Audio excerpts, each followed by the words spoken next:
તો બાળકો આજે આપણે આગળ વધવાના છીએ કેમ કે પાછળ નથી જવું, આપણે આગળ વધીશું. આગળ માટે કયું ચેપ્ટર ચાલી રહ્યું છે? Chapter number 6. ચેપ્ટર નંબર 6 માં આપણે લાસ્ટ લેક્ચરમાં કાર્ય જોયું. આ લેક્ચરમાં આપણે આગળ વધીશું. હું એનસીઆરટી અને જેઈ નીટ સાથે લઈ જઈ રહ્યો છું.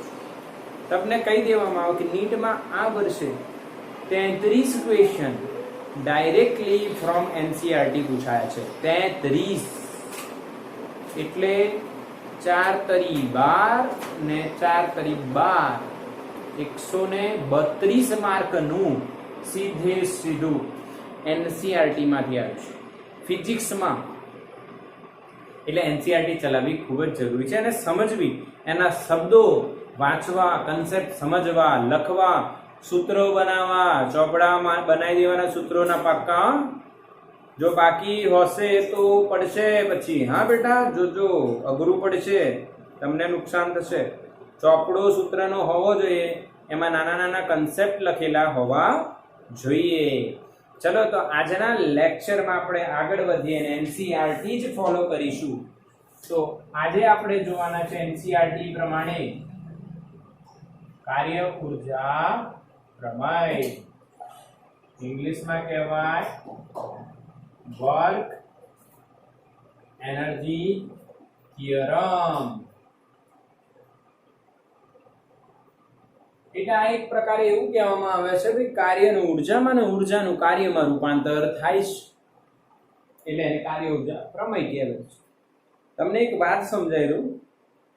હાલાકી આ જે મગજમાં ગોઠવણ આપણે કરી રહ્યા છે એકોર્ડિંગ ટુ એનસીઆરટી, એ યોગ્ય પણ છે અને થોડીક વિયર્ડ પણ છે. યોગ્ય એમ છે કે ભાઈ એનસીઆરટી માંથી જ પેપર આવવાનું છે અને બરાબર છે, બધું બરાબર છે. પરંતુ જ્યારે આપણે કાર્ય જોયું ને, કાર્ય આપણે આ જોયું, આને કહેવાય અચળ બળ વડે થતું કાર્ય. એના પછી બીજું આવે ચળ બળ વડે થતું કાર્ય. આ જોવાનું હોય, પછી આ થિયરમ જોવાનું હોય. પરંતુ એનસીઆરટી જેમ આપે છે એમ આપણે ચાલીએ. પરંતુ તમારું જે ફોલોઅપ લેવાશે એ તમને એવું જ શીખવાડવામાં મારા દ્વારા આવશે કે તમને એનસીઆરટી બી આવડશે અને તમને કોઈ એક્સ્ટ્રા મોડ્યુલ આપણે જે ચલાવી રહ્યા છે એ પણ આવડશે. તો સ્ટાર્ટ કરીએ. પહેલા સમજવાનું. આ સ્ટાર્ટ કરીએ. આપણી જોડે એક ગાડી છે, ગાડી ચલી જા રહી है. કેટલી સ્પીડ થી? u સ્પીડ થી, u વેગ થી. બરાબર. હવે એના પર એક બળ લગાવવામાં આવ્યું, બાહ્ય બળ. એનાથી F લગાવવામાં આવ્યું, એનાથી એને મળ્યું પ્રવેગ a. તો થોડા અંતર પછી એનો વેગ વધીને થઈ ગયો v. એનું દળ છે m. ઓકે, યસ ઓર નો? સમજ્યા પડી? એક્સેલરેટર આપ્યું તો બાહ્ય બળ લાગ્યું F એન્જિન દ્વારા અને પ્રવેગ મળ્યો a, તો ગાડીનો વેગ વધીને થઈ ગયો v. બોલો હા કે ના? Yes or no? યસ. માની લો આટલું જે અંતર છે, જે સ્થાનાંતર થયું એ s છે. સ્થાનાંતર s. ઓકે, હવે આને પ્રારંભિક અવસ્થા કહેવાય. અહીંયા ગતિ ઉર્જાને આપણે EI લખીએ. ગતિ ઉર્જા તો ખબર છે ને, હાફ m v સ્ક્વેર. કે મારે ચલાવવી પડશે? ચલાવવી પડશે કે આવડી જશે? આવડે ને બેટા? હાફ m v સ્ક્વેર એટલે અહીંયા u છે એટલે u થશે અંતિમ, કે final half m v square. બોલો આવડે? હા કે ના બેટા? આવડે કે નહીં? હા, બિલકુલ આવડે. આ વાતો બધી ચર્ચા કરેલી છે. હવે જો બાહ્ય બળ F અચળ હોય તો પ્રવેગ અચળ હશે અને અચળ પ્રવેગ હોય તો અચળ પ્રવેગી ગતિના સમીકરણ અનુસાર શું v² - u² બરાબર 2as લખી શકાય કે નહીં? ભણ્યા છો? હા, મેં જ ભણાવ્યું છે તમને v² - u² બરાબર 2ad x લઈ શકો, અહીંયા s લીધું છે. ધ્યાન આપજો મારી વાત, આ તમને સમજાયેલું જ છે પહેલેથી જ. પરંતુ આને સદિશ સ્વરૂપ તમારે આપવું હોય, કયું સ્વરૂપ? સદિશ સ્વરૂપ તમારે આપવું હોય, ધ્યાન આપજો. કયું સ્વરૂપ આપવાની વાત કહું છું? સદિશ સ્વરૂપ. તો કઈ રીતના અપાશે એ તમને સમજાવું છું. આપણે જ્યારે ચોથા ચેપ્ટરમાં અચળ પ્રવેગી ગતિના સમીકરણો જોતા હતા ને, તો આ સૂત્ર મેં છોડી દીધું અને એનસીઈઆરટી માં બી નહોતું આપ્યું. કેમ આ સૂત્ર આપણે મેળવ્યું નહીં એનું કારણ તમને આપું છું. કેમ કે અહીંયા આ બે સદિશોનો ગુણાકાર જો સદિશ તમે બતાવો તો નોર્મલ ગુણાકાર થાય નહીં બેટા.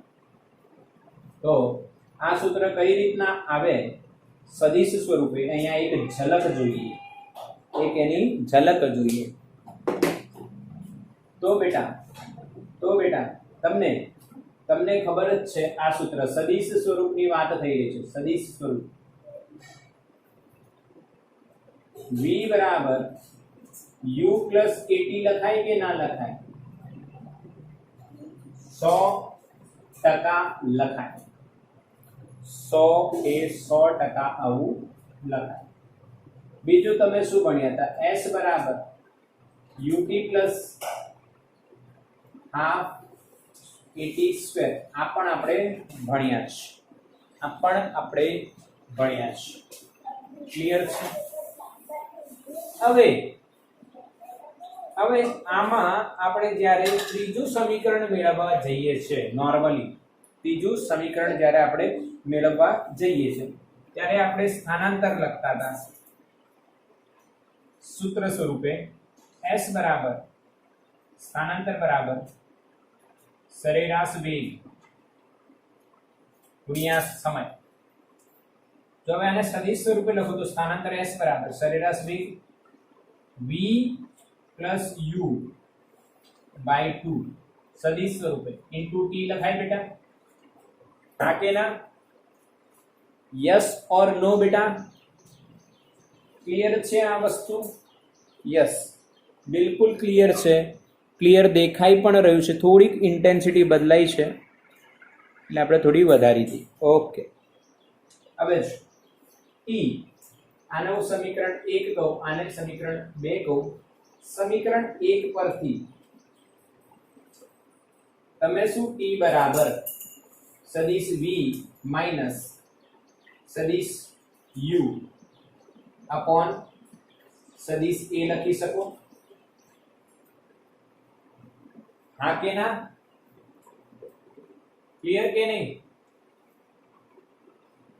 બોલો હા કે ના? લખી શકાય? સમજાય છે મારી વાત? હા, પરંતુ આ દિશામાં જઈએ આપણે, આ દિશામાં જો આપણે જઈએ છે તો તમને પાછું નીચે છેદમાંથી એ લાવતા શીખવાડું. આ જ આપણે કર્યું હતું, પરંતુ આ અદિશ સ્વરૂપે કર્યું હતું. કયા સ્વરૂપે કર્યું હતું? અદિશ સ્વરૂપે આમાં મૂકીને સોલ્વ કર્યું હતું. અચ્છા, હવે આપણે અહીંયા અદિશ સ્વરૂપ નથી, સદિશ સ્વરૂપ છે. આને સમીકરણ 3 કહેવું. આને સમીકરણ 3 કહેવું. મારી વાત સમજજો બેટા, મારી વાત સમજજો. અહીંયા હું આને સદિશ a બરાબર સદિશ v minus u upon t લખી શકું? લખાય ને? u આમાં આવી ગયું, લખી શકાય? પાકું? તો સમીકરણ 1 અને 3 નો ડોટ ગુણાકાર કરતા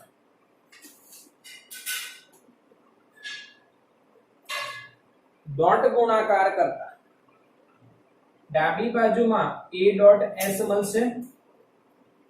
ડાબી બાજુમાં a ડોટ s થશે, જમણી બાજુમાં v minus u upon t છે ડોટ અહીંયા શું છે v plus u upon 2 into t છે બેટા. હવે આ t t અદિશ છે એટલે નોર્મલી કટ થઈ જશે, એનો કોઈ મતલબ નથી. ધ્યાન આપજો. v dot v v square થશે, u dot u u square થશે. આ તો તમને ખબર છે ને. a ડોટ a શું થશે બેટા? a નું મૂલ્ય ગુણ્યા a નું મૂલ્ય cos એમની વચ્ચેનો ખૂણો કેટલો થાય 0. તો a into a શું થઈ ગયું બેટા? a square. એટલે a ડોટ a આ લખી લેજો બધા, લખી લો અત્યારે જ.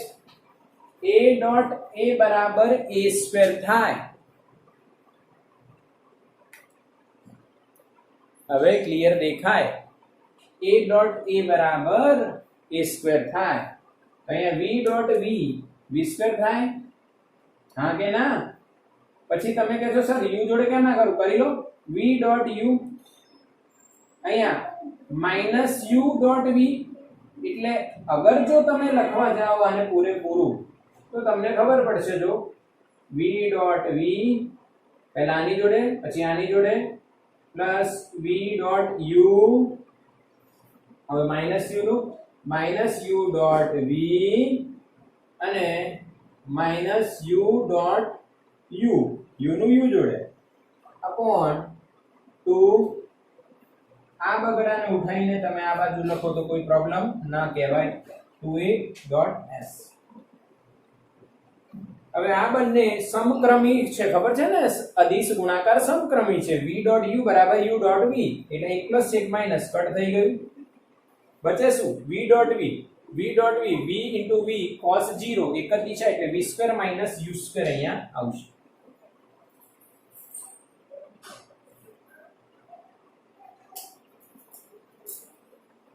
ખબર પડી?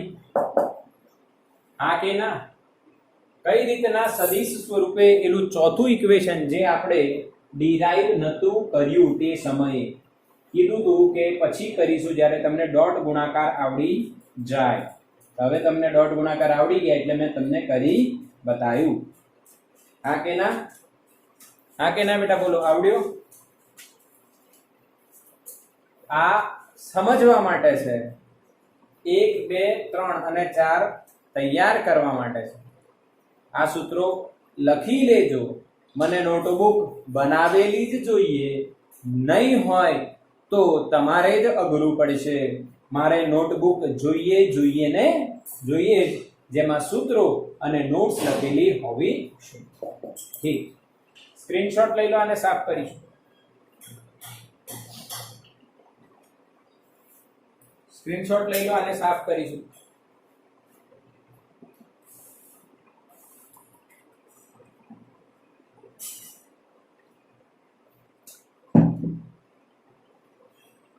તો શું બેટા, આને હું હવે સદિશ સ્વરૂપે લખું તો મારે 2a ડોટ s લખવું જોઈએ. અહીંયાથી પાક્કું ને? યસ, આવડી ગયું.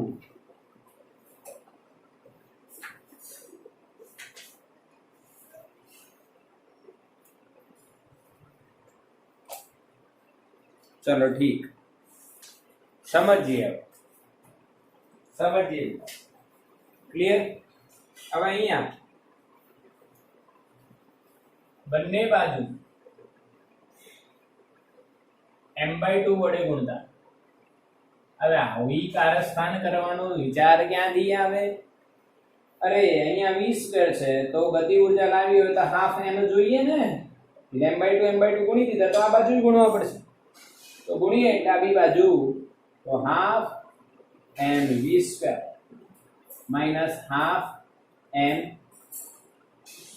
u square. જમણી બાજુ ગુણશો તો 2 અને હાફ કટ થઈ જશે એટલે ખાલી બચશે ma ડોટ s. બોલો હા કે ના? અરે બાળકો, સમજણ પડી કે બાઉન્સ ગયો? સ્ટેપ બાઉન્સ ગયો, ના જાય ના જાય ના જાય ભાઈ, ના જાય, આવડી જ જાય. સિમ્પલ તો છે, m/2 તો ગુણવાનું છે. હવે જો અંતિમ ગતિ ઉર્જા, આ પ્રારંભિક ગતિ ઉર્જા ma એટલે બળ કહેવાય. એટલે આ શું થઈ ગયું? F.s. તો બેટા આને કહેવાય ગતિ ઉર્જામાં થતો ફેરફાર, અને આને કહેવાય કાર્ય.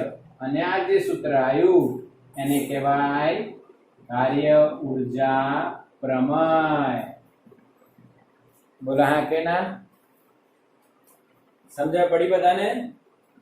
યસ ઓર નો? બળ F લગાઈને આ ગાડી પર જે કાર્ય થયું એના કારણે જ એની ગતિ ઉર્જામાં ફેરફાર થાય. આપણે એક ઉદાહરણ સાથે આ સમજીશું. આપણી જોડે ગાડી છે, પુઠ્ઠું ક્યાં ગયું બેટા? પાટિયું ક્યાં ગયું? પાટિયું, યસ, મળી ગયું. એક ઉદાહરણથી સમજીએ બેટા. આ ગાડી છે, અત્યારે આનો વેગ બોલો કેટલો? 0. હું ખાઈશ આજે શીરો. હવે જાદુ, જાદુ, ઓ રૂક જા. જોયું જાદુ? ઓટોમેટિક. હવે પાછળ આવશે, रुक जा. इसे बोलते हैं जादू. सेना जबरदस्त जादू. खबर पड़ी जादू શું છે? શું આ જાદુ શક્ય છે? ના. કેમ કે મેં અહીંયા પાટિયાને થોડુંક આડો કરું એટલે mg sin થીટા આવે. યાદ કરો, ચેપ્ટર નંબર 5. આડું હોય તો નીચે mg, અહીંયા mg cos અને આમ mg sin, એટલે mg sin આને લઈ જાય છે. એટલે બળ વગર કોઈ દિવસ સ્થાનમાં, પરિસ્થિતિમાં ફેરફાર થાય નહીં. ચલો હવે જો, હું આનો વેગ 0 છે, મારે આને વેગ આપવો છે. આની ગતિ ઉર્જા 0 છે, આની ગતિ ઉર્જા વધારવી છે, તો મારે બળ લગાવીને શું કરવું પડશે? કાર્ય. તો મેં કરેલું કાર્ય ક્યાં વપરાયું? આની ગતિ ઉર્જામાં ફેરફાર કરવામાં. સમજ્યા?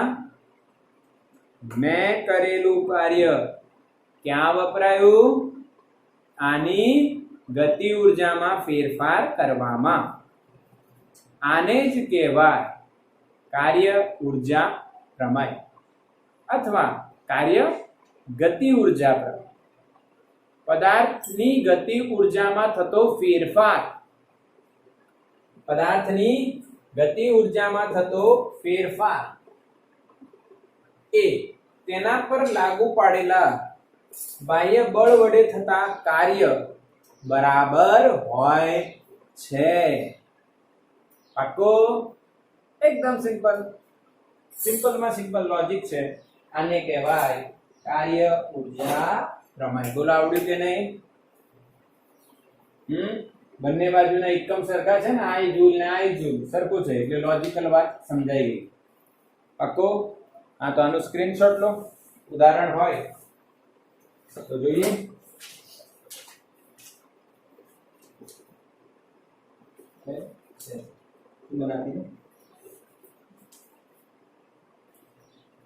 ઉદાહરણ છે ચોપડીમાં જો 6.2. 6.2 પછી કાર્ય. કાર્ય તો આપણે કાલે જ જોઈ લીધું, એને 6.3 બી કરી નાખીશું. અને પછી ગતિ ઉર્જા છે એ તો આવડે જ છે. અને પછી એક હજુ દાખલો છે 6.4. એટલે 4 એક દાખલા કરી. રેડી? રેડી?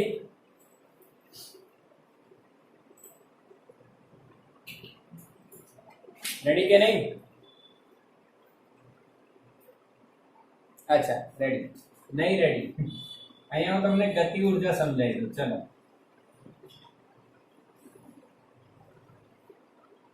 ગતિ ઉર્જા એટલે શું? તો જો, આ ગાડી છે બેટા, અને આપણો એક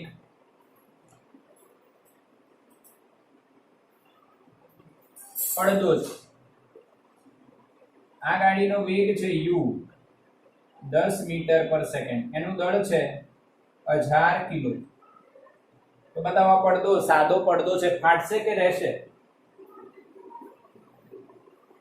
હા, ફાટશે કે રહેશે? શું થશે? ફાટી જશે ને? હા, ફાટી જશે. યસ. એને ફાડવા માટે કાર્ય કરવું પડે, હા કે ના? એને ફાડવા માટે કાર્ય કરવું પડે. આપણે કાર્ય વગર થોડી ફાટે. તો એ કાર્ય ક્યાંથી આવે? આ ગાડીની ગતિ ઉર્જામાંથી. તો ગતિ ઉર્જા એટલે શું? પદાર્થની ગતિના કારણે તેમાં રહેલી કાર્ય કરવાની ક્ષમતા. પદાર્થની ગતિના કારણે તેમાં રહેલી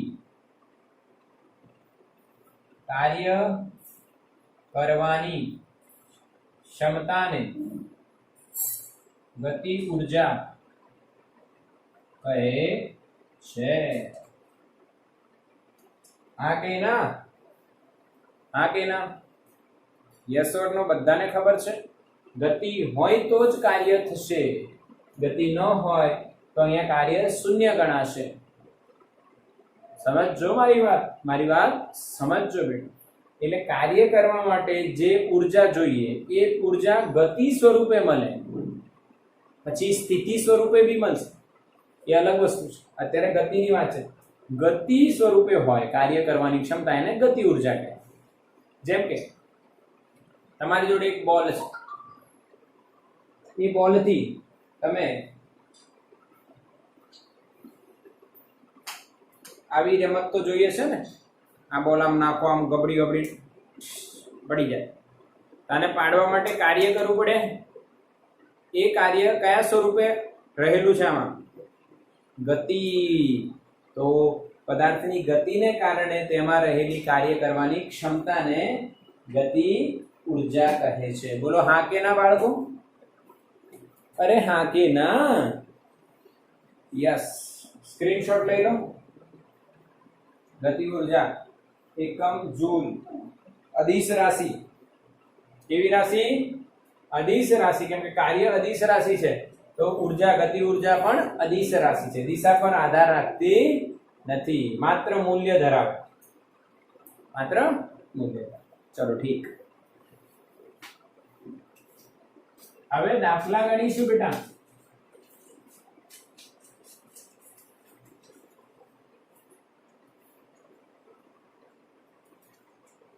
પહેલો દાખલો જો, પહેલો તો ગણાયો હતો ને, f અને d વાળો ડોટ ગુણાકારમાં ગણાયો તો. એ બીજો દાખલો આયા આપણે લગભગ, હે? બીજો દાખલો. યસ. 6.2 બેટા. આપણે જાણીએ છીએ કે વરસાદનું ટીપું નીચે તરફ લાગતા ગુરુત્વાકર્ષણ બળ અને વિરુદ્ધ દિશામાં લાગતા અવરોધક બળની અસર હેઠળ પડે છે. કોઈ વાંધો નહીં. અવરોધક બળ ટીપાની ઝડપના સમપ્રમાણમાં હોય છે, એટલે જેમ ઝડપ વધારે એમ અવરોધ વધે. આનો સિમ્પલ લોજિક આપું તમને. લોજિક, તમે વરસાદના ટીપાને સાઈડ પર મૂકો અત્યારે, અને તમે ગાડી ચલાવી રહ્યા છો.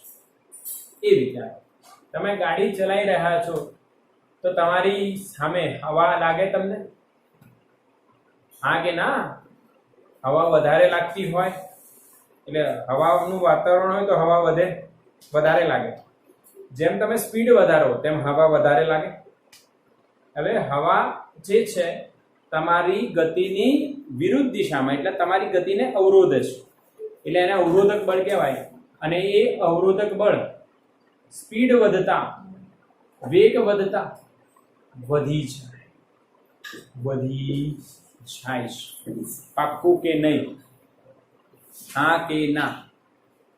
યસ ઓર નો? ખબર પડી? ઓકે. જે સામાન્ય રીતે જાણી શકાતું નથી. મેં સામાન્ય રીતે જ જણાવી દીધું. ચોપડીમાં તમને લખ્યું છે જે સામાન્ય રીતે જાણી શકાતું નથી, પણ મેં તમને સામાન્ય રીતે જણાવી દીધું કે ઇમેજિન કરો કે વરસાદનું ટીપું એ તમે છો, એની જગ્યાએ બીજો કન્ડિશન તમે લઈ લો કે ભાઈ ગાડી ચલાવી રહ્યા છો. આવી જાય લોજિક એ જ. ધારો કે 1 ગ્રામ દળનું એક ટીપું 1 કિલોમીટર ઊંચાઈએથી પડે છે. તે જમીન પર 50 મીટર પર સેકન્ડની ઝડપથી સ્પર્શે છે. તો ગુરુત્વાકર્ષણ બળ વડે થતું કાર્ય અને આ અજ્ઞાત અવરોધક બળ વડે કેટલું કાર્ય થયું હશે તે શોધો. આવો બે ક્વેશ્ચન, મસ્ત ક્વેશ્ચન છે, એકદમ જોરદાર. 6.2 ઉદાહરણ, મજા આવે. એક પાણીનું બૂંદ છે એટલે વરસાદનું ટીપું છે બેટા. થોડુંક મોટું દોરીએ. યા ઢીંચાક, એકદમ જોરદાર. પાણીનું ટીપું છે બેટા, એનું વજન બળ નીચે છે બેટા mg, અને પડેલી નીચે છે. અહીંયા છે પૃથ્વીની સપાટી, અહીંયા આયુ. તો અથડાયું કેટલા વેગથી? અહીંયા ફાઇનલ વેગ આપ્યો છે 50 મીટર પર સેકન્ડ. અહીંયા પડે છે એમ કીધું છે બેટા, પડે છે એટલે u કેટલું? g. ઠીક છે, આનું દળ આપ્યું છે આપણને 1 ગ્રામ. 1 ગ્રામ સાઈડમાં લખીએ તો મજા આવશે. m બરાબર 1 ગ્રામ એટલે 10⁻³ કિલો. બોલો હા કે ના? અરે 10⁻³ કિલો. 1 ગ્રામ એટલે કેટલા કિલો? 1000 ગ્રામ એટલે 1 કિલો. તો 1 ગ્રામ એટલે 1/1000 કિલો. આવડે છે? હા કે ના? આ ઊંચાઈ એમણે આપી છે 1 કિલોમીટર એટલે 1000 મીટર થયું.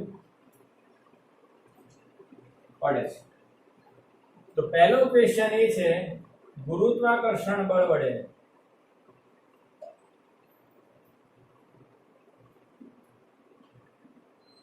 જેને હું લખું છું wg, બળ, સ્થાનાંતર અને એમની વચ્ચેનો ખૂણો. હા કે ના? આવું જ લખીશું. આવું લખાશે બળ સ્થાનાંતર ગુણ્યા એમની વચ્ચેનો ખૂણો. ભલે ગુરુત્વાકર્ષણ બળ કેટલું થાય? જે વજન બળ હોય એ જ. સ્થાનાંતર કેટલું થયું બેટા? h cos. એમની વચ્ચેનો ખૂણો બોલો. mg બી નીચે, સ્થાનાંતર બી નીચે, ખૂણો થશે 0. યસ, m ની વેલ્યુ 10⁻³ ગ્રામ, g ને હું 10 જ લઈ લઉં છું. h 1000 એટલે 10⁻³ આ કટ. જવાબ આવશે 10 જૂલ. ચોપડીમાં જો 10 છે કે 9.8 છે? 10 જ છે એટલે g 10 જ લીધું છે. પાકો? પહેલા ક્વેશ્ચન નો આન્સર. બીજા ક્વેશ્ચન નો આન્સર શું છે? એ ક્વેશ્ચન શું છે? અજ્ઞાત અવરોધક બળ વડે થતું કાર્ય.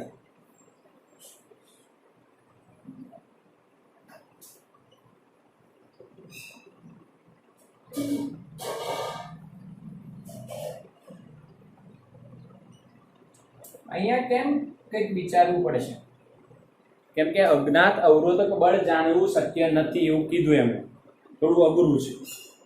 તો જે નોર્મલી શક્ય નથી, તો એનો બળ કેટલો અજ્ઞાત અવરોધક બળ એ ન ખબર હોય તો તમે કઈ રીતના એના કારણે કાર્ય શોધશો?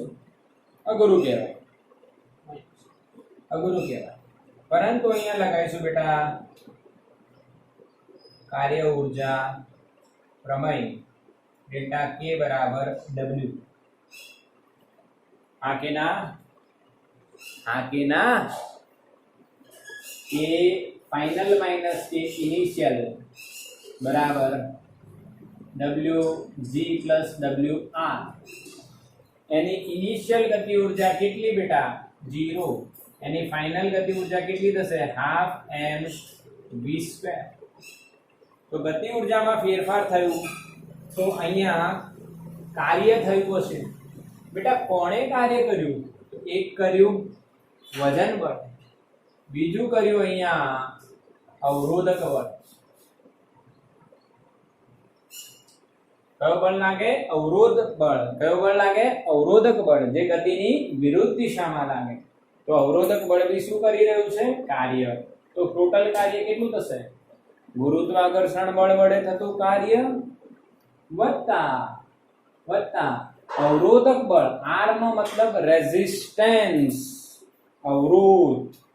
ઓકે, હવે અહીંયા તમે લખશો હાફ m ની વેલ્યુ કેટલી બેટા? m 10 - 3 v નો સ્ક્વેર, v 50 નો સ્ક્વેર, 5 × 5 = 25 100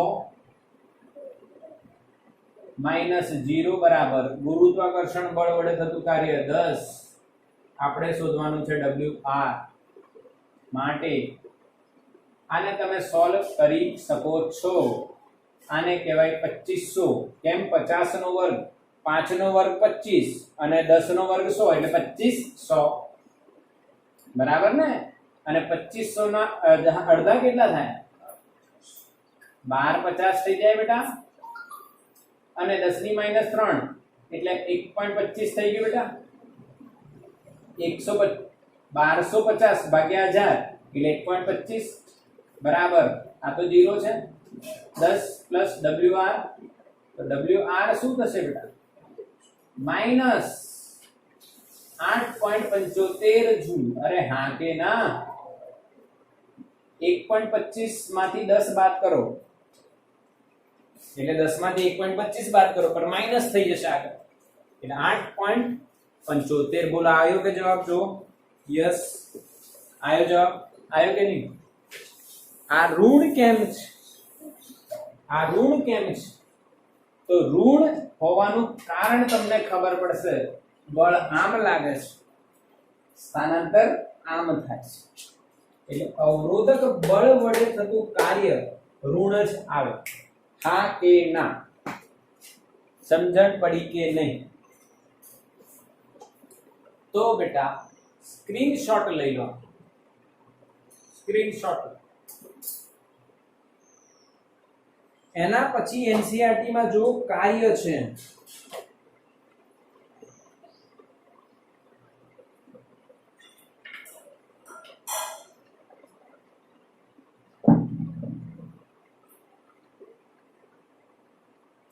આવડી જાય.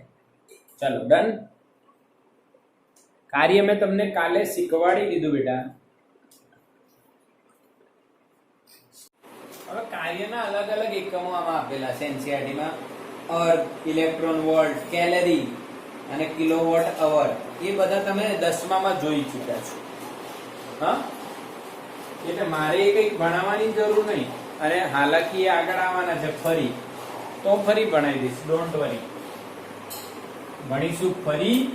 Don't worry.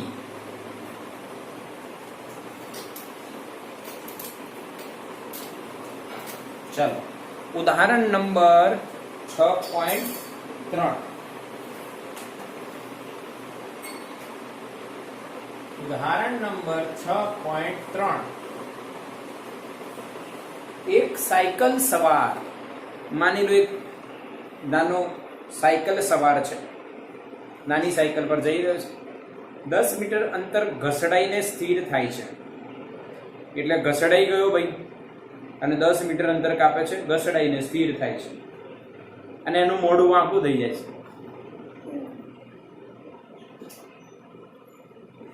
આ ઘટના દરમિયાન રસ્તા વડે સાયકલ પર લાગતું 200 ન્યૂટન બળ ગતિની વિરુદ્ધ દિશામાં છે. રસ્તા વડે સાયકલ પર લાગતું બળ. હવે જો એક્ઝામ્પલ સમજજો. આ છે સાયકલ, સમજી જવાનું. હવે ઘસડાઈને આમ જઈ રહી છે, અને કેટલું અંતર કાપે છે ભાઈ? 10 મીટર. 10 મીટર અંતર કાપે છે. અહીંયા રોકાઈ જાય છે. પ્રારંભમાં કંઈક વેગ હશે, અંતિમ વેગ 0 છે. સાયકલ ઘસડાય છે. તો રોડ જે છે એને રોકવા માટે અવરોધક બળ વિરુદ્ધ દિશામાં લગાડતો હશે ને. જે અવરોધક બળ રોડ લગાડે છે એનું મૂલ્ય છે 200 ન્યૂટન. 200 ન્યૂટન. ઓકે, તો રસ્તા વડે સાયકલ પર કેટલું કાર્ય થયું હશે? તો પહેલો ક્વેશ્ચન છે રસ્તા વડે સાયકલ પર કેટલું કાર્ય થયું હશે? ચલો શોધો. તમે શોધી શકો છો મારા બાળકો, તમને શીખવાડેલું છે. ચલો શોધો. ઓકે, ચલો. રસ્તા વડે સાયકલ પર કેટલું કાર્ય થાય? તો સાયકલને રોકવા માટે રસ્તો કેટલો બળ લગાડે? 200. W બરાબર FD cos થીટા જ થાય બેટા. F ની વેલ્યુ 200, સ્થાનાંતરની વેલ્યુ 10 અને cos ખૂણો કેટલો? 180. આ આમ જાય છે અને બળ લાગે છે આમ એટલે 180 -1 એટલે -2000 ન્યૂટન ઇન્ટુ મીટર એટલે જૂલ. આખો બીજો ક્વેશ્ચન શું પૂછ્યું છે જો બેટા, સાયકલ વડે રસ્તા પર કેટલું કાર્ય થાય? તમે આપો આન્સર.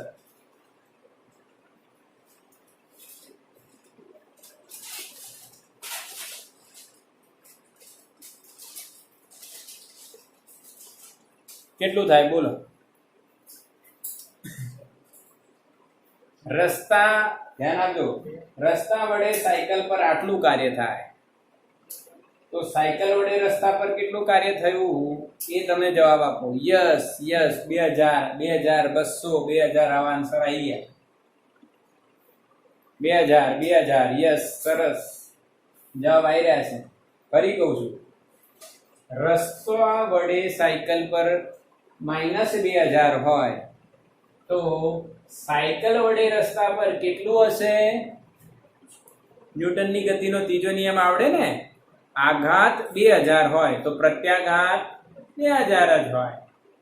હા કે ના? હા, યસ. જો આ પ્રીતને તો બધું જ ખબર છે.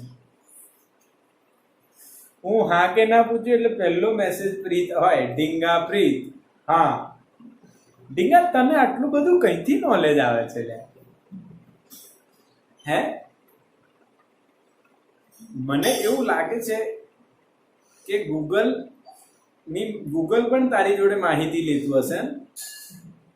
મને એવું ડાઉટ લાગે છે કે તને બધું જ ખબર. હું પૂછું હા કે ના તો પહેલો મેસેજ હા, અને હું બોલ્યો નહીં હા કે હું ના બોલ્યો એટલામાં તો મેસેજ આવી ગયો ઢીંગાપ્રીત હા. આટલી સ્પીડ તો લે નાસામાં નહીં હોય. આટલું ફાસ્ટ ઇન્ટરનેટ તું ગામડાથી આટલું. ચલો ઠીક, અહીંયા ધ્યાન આપ બેટા. ન્યૂટનનો ગતિનો ત્રીજો નિયમ અહીંયા લાગે નહીં. જવાબ આવશે 0. કેમ બેટા? સમજો. સાયકલ પર રસ્તો 200 ન્યૂટન બળ લગાડે તો રસ્તા પર સાયકલ 200 ન્યૂટન જ બળ લગાડશે એટલે કાર્યમાં લખાશે FD cos થીટા. પરંતુ F 200 જ લાગશે. થીટા ગમે તે હોઈ શકે છે પણ સ્થાનાંતર તો 0 જ. કેમ? રસ્તો થોડી ખસે છે ભાઈ. હા કે ના? હા કે ના? બરાબર 0. કારણ રોડ નું સ્થાનાંતર, રસ્તાનું સ્થાનાંતર કેટલું થયું? 0. સમજ પડી કે નહીં બેટા? બોલો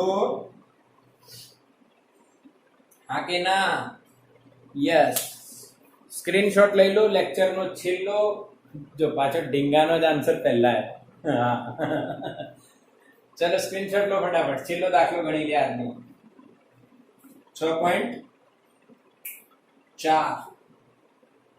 જોરદાર.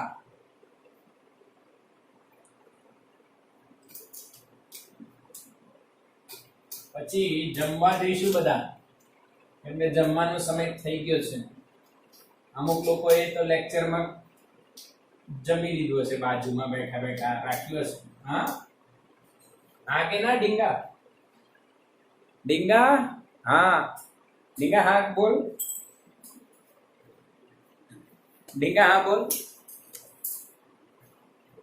ચલો લાસ્ટ સમ કરીએ બેટા, લાસ્ટ સમ. આ મસ્ત સમ છે, ઉદાહરણ 6.4 એટલે સ્ટાર કરી દઈએ છે, ડબલ સ્ટાર. સરસ સમ છે. લક્ઝરી કવાયતમાં પોલીસ અધિકારી 50 ગ્રામ દળની બુલેટ ને 200 મીટર પર સેકન્ડ ની ઝડપે 2 સેન્ટીમીટર જાડાઈના નરમ પાટિયા તરફ છોડે છે. એટલે એક બેટા પાટિયું છે અને એ પાટિયાની જે જાડાઈ છે એ આપણને આપેલી છે 2 સેન્ટીમીટર. Okay, 2 centimetre. અહીંયાથી ગોળી છોડવામાં આવે છે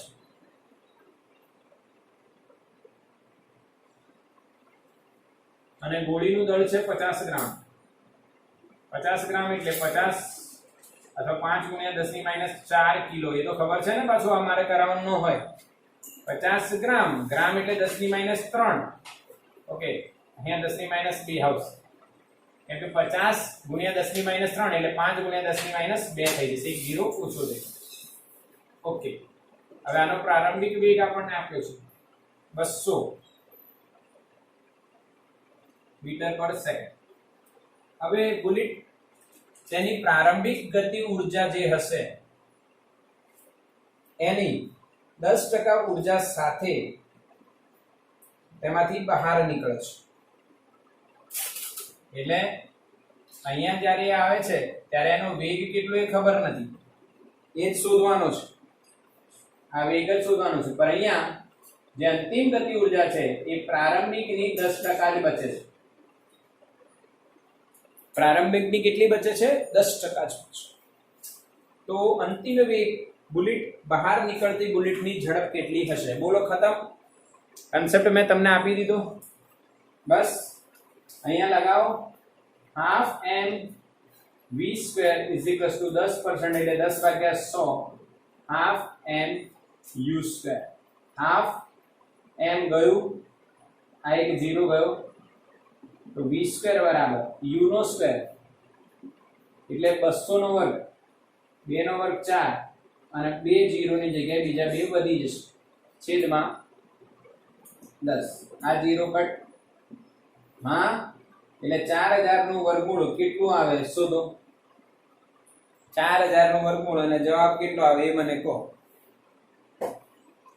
63.2. 63.2 એવો જવાબ છે. પણ તમે 4000 નું વર્ગમૂળ શોધો, કેટલો આવે છે મને કહો. ચલો શોધો 4000 નું વર્ગમૂળ.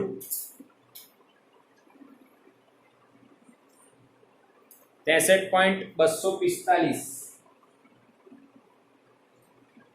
મીટર પર સેકન્ડ. બોલો આવ્યો કે નહીં? આ જ દાખલો એનસીઆરટી એ કાર્ય ઉર્જા પ્રમેયથી ગણ્યો છે. એમણે કાર્ય ઉર્જા પ્રમેય લખેલું છે. એવું કંઈક મને એવું લાગે છે, ખબર નહીં. એમને હાફ એમ વીએફ સ્ક્વેર બરાબર 100 જૂલ. હા, કાર્ય ઉર્જા પ્રમેય છે, પણ આપણે કાર્ય ઉર્જા પ્રમેયની કોઈ જરૂર નથી. તમે ડાયરેક્ટલી આને સોલ્વ અહીંયાથી કરી શકો છો. સ્ક્રીનશોટ લો બેટા.